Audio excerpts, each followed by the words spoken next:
Hello, today I want to show you a real novelty for all scrapbooking lovers.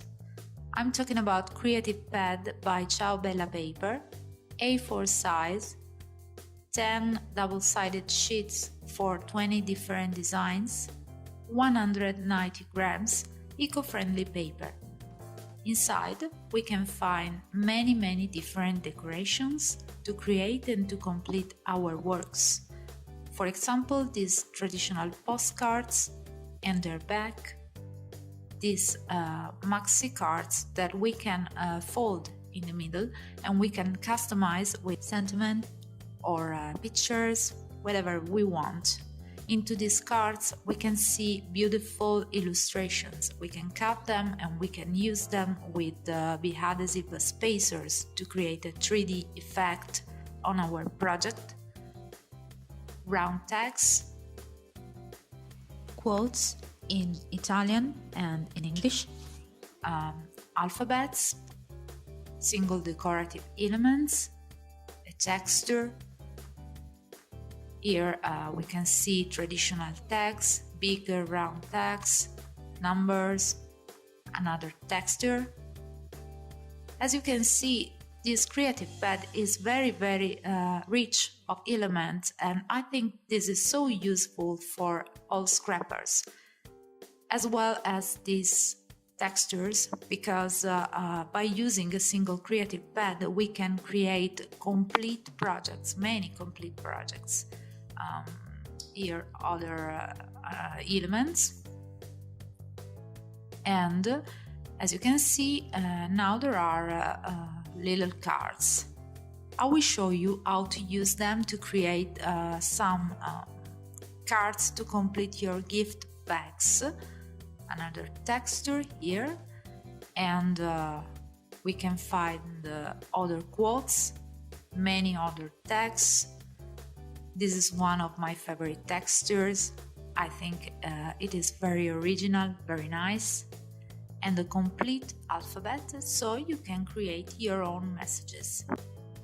Alphabet layout is designed so that you can cut with both the scissors or the cutter, as the elements are aligned both vertically and horizontally.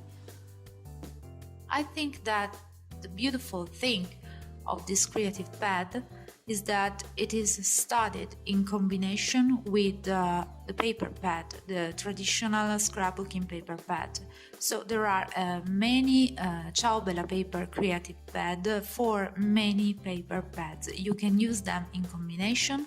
You can decide to use only creative pad or only paper pad. So now let's see how to use the little cards.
Creative Pad's elements can be used in combination with paper pad layouts. As you can see here, we have selected our favorite paper pad sheet and we use it as a base, working on it by applying different decorations. Maybe we can put a personal picture or sentiments in the middle, then placing all the other elements all around. We can also decide to put some elements on relief by using adhesive spacers, so we can easily create our special layout.